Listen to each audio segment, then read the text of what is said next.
আমাদের প্রত্যেকের লাইফ কিন্তু এক একটা সোশিওলজির বই। সেখানে সোশ্যাল মোবিলিটি প্রত্যেকের লাইফে কিন্তু প্রতিনিয়ত ঘটছে। যেমন সোশ্যাল মোবিলিটি মানে চেঞ্জেস অফ দ্য স্ট্যাটাস, তার মর্যাদার পরিবর্তন। দুভাগে ভাগ করা যায়। একটা ভাগ কি, একটা হচ্ছে হরাইজন্টাল সোশ্যাল মোবিলিটি, যেমন স্ট্যাটাসটা একই লেয়ারে চেঞ্জ হচ্ছে। কোনো কলেজের এইচওডি অন্য কোনো কলেজের এইচওডি হলেন, সেটা হচ্ছে হরাইজন্টাল সোশ্যাল মোবিলিটি। আর একটা হচ্ছে ভার্টিক্যাল। ভার্টিক্যাল মানে ইদার স্ট্যাটাস উঠছে ওর স্ট্যাটাস নামছে, যেটা কিন্তু আমাদের লাইফে প্রত্যেকের জন্য খুব ইম্পর্টেন্ট। যেখানে আজকে রাজা কাল সে ফকির, এই মজার দুনিয়ায় এই আজকে রাজা কাল সে ফকির।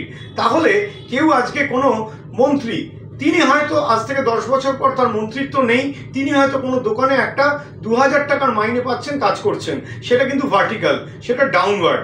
শুধু ডাউনওয়ার্ড নয়, আপওয়ার্ডও। আপওয়ার্ড কীরকম, কোনো একজন গ্রুপ ডির কাজ করে, সে হয়তো আজকে ভোটে জিতে মন্ত্রী হলেন, তাহলে তার কিন্তু স্ট্যাটাসটা উঠে গেল। বা কোনো ব্যাংকের পিয়ন, তিনি হয়তো ম্যানেজার হলেন, তার কিন্তু স্ট্যাটাসটা উঠে গেল, যেটা হচ্ছে আপওয়ার্ড ভার্টিক্যাল সোশ্যাল মোবিলিটি। আরও দু রকমের হয়, একটা হচ্ছে ইন্টার জেনারেশনাল আর একটা হচ্ছে ইন্ট্রা জেনারেশনাল।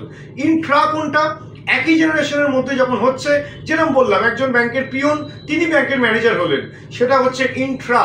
আর ইন্টার কোনটা, একাধিক জেনারেশন।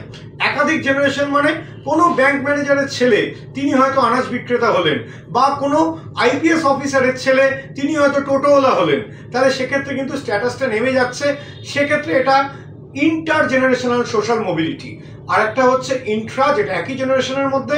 তবে আবার বলি, সোশ্যাল মোবিলিটি কারোর স্ট্যাটাস কিন্তু সবসময়ের জন্য স্থির নয়, সেটা কখনো আপওয়ার্ড হতে পারে, কখনো ডাউনওয়ার্ড হতে পারে। সবটাই আমাদের লাইফটা সোশিওলজির এক একটা বই।